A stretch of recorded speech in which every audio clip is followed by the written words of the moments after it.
피고인은 위와 같은 중대한 권한과 책무를 지닌 수도서울의 치안을 담당하는 서울경찰청의 최고 책임자로서 피고인 조지와 마찬가지로 이 사건 비상계엄이 위헌위법적인 친위 구타에 해당한다는 사실, 그것이 헌법질서와 국민의 생명신체 등의 위치를 해악에 대하여 충분히 알았거나 알 수 있었고, 계엄 선포 수시간 전 안가이동을 통해 피고인 윤석열의 국회 통제 등 구체적인 비상계엄 선포 및 실행 계획을 인지하였을 때 서울경찰의 치안 및 범죄 대응을 총괄하는 자로서 마땅히 피고인 윤석열의 위법한 명령을 거부하고 위헌위법적인 명령에 대응하는 조치를 취했어야 함에도 오히려 마땅히 수행했어야 할 책무를 포기하고 오히려 위법한 명령을 맹목적으로 이행했다는 점에서 그 죄책이 매우 무겁습니다. 피고인은 이 사건 포고령이 국회의원과 정당의 활동 등 일체의 정치활동을 전면적으로 금지하고 이를 위반한 때 영장 없이 체포 구금하고 개헌법을 처단하는 등의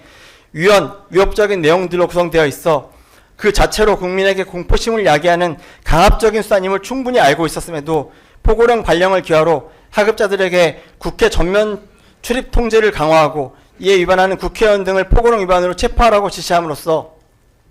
피고인의 지휘하에 있는 수천 명의 경찰들이 시민들과 대치하게 하는 등 피고인 윤석열의 지시를 적극적으로 이행했기 때문에 범행수법도 매우 불량합니다. 피고인 조재호에 대한 구형 이후에 말씀드린 것처럼 피고인이 이와 같이 이 사건 범행에 적극 가담한 이유는 임명권자인 대통령의 명령에 따르지 않을 경우 받게 될 인사상 불이익을 면하고 내란이 성공할 경우 더 좋은 자리를 얻거나 권세와 영화를 누리려는 권력에 대한 욕심 때문이라고밖에 해석할 수 없습니다. 피고인의 내란 범행 가담으로 인하여 어려운 여건 속에서 묵묵히 보이지 않는 희생과 봉사에 전념해온 수천 명의 경찰들이 내란 범행에 관여하게 됨으로써 평생 지울 수 없는 불명예를 안고 살아가게 되었고, 국민의 지팡이로서 국민의 생명과 신체를 보호하는 데 최선을 다할 것이라는 경찰 직무집행의 공정성과 중립성에 대한 국민의 신뢰를 중대하게 훼손하였으며 경찰 구성원들의 자긍심과 명예에 쉽게 회복하기 어려운 큰 상처를 남겼습니다. 그럼에도 불구하고 피고인은 자신의 범행을 전혀 반성하고 있지 않습니다. 일반인이라도 비상계엄이 포고령이 위헌위법적인 것임은 충분히 알 수 있는 것임에도 이 사건 계엄이 위헌위법적이라고 판단할 만한 근거가 부족하여 대통령의 지시를 따를 수밖에 없다는 등 비상식적 주장을 합니다. 그리고 계엄 선포 당시는 국민이 평온한 일상을 영위하던 상황으로 경찰을 대규모로 투입해야 할 그 어떠한 작은 상황도 존재하지 아니하였고, 시민들과의 대치나 충돌 등 사태는 피고인들이 위헌위법적인 비상계엄을 선포 실행함으로써 자초한 것임에도 비상계엄 유지 목적에서 국회에 경력을 배치했다는 등 본말이 주된 주장을 반복하고 있습니다. 이와 같이 피고인은 서울청장으로서 국회 출입 통제가 위헌위법하다는 점을 인식하고도 국회 봉쇄를 직접 집행하고 계엄군의 국회 진입에 협조하는 등 내란 범행의 핵심적인 실행에 가담하였으므로 엄중한 처벌이 불가피합니다. 이에 피고인 김봉식에게 징역 15년을 구형합니다. 피고인 목현태 관련입니다.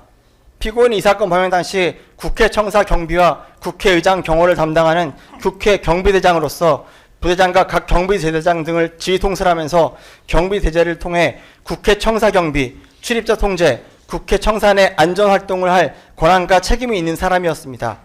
헌법 제77조 제5항은 국회가 재적의원 과반수의 찬성으로 계엄의 해제를 요구한 때에는 대통령은 이를 해제해야 한다고 규정함으로써 대통령의 계엄 선포권의 남용을 통제할 수 있는 권한을 국회에 부여하고 있으므로 비상계엄이 선포된 경우에도 국회의 권한을 제한할 수는 없습니다.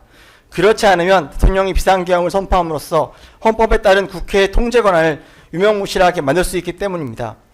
이는 비상계엄을 선포한 대통령 입장에서 국회에 계엄 해제 요구한 의결을 저지하는데 계엄의 성패가 달려있다는 것을 의미하는 것으로, 실제 피고인 윤석열이 비상계엄 선포와 동시에 대규모 군경을 국회에 집중적으로 투입한 것도 그만큼 국회에 계엄 해제 요구한 의결 저지 자체가 중요하였기 때문이라고 할 수 있습니다.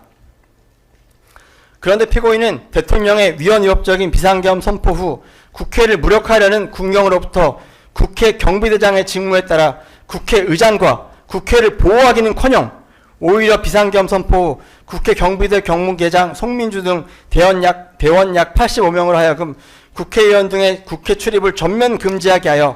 대통령의 계엄 선포권 남용을 통제하기 위한 유일한 제도인 국회 계엄 해제 요구안 의결 등 권한행사를 방해하고 국회를 무력화하는 행위에 적극 가담하였습니다.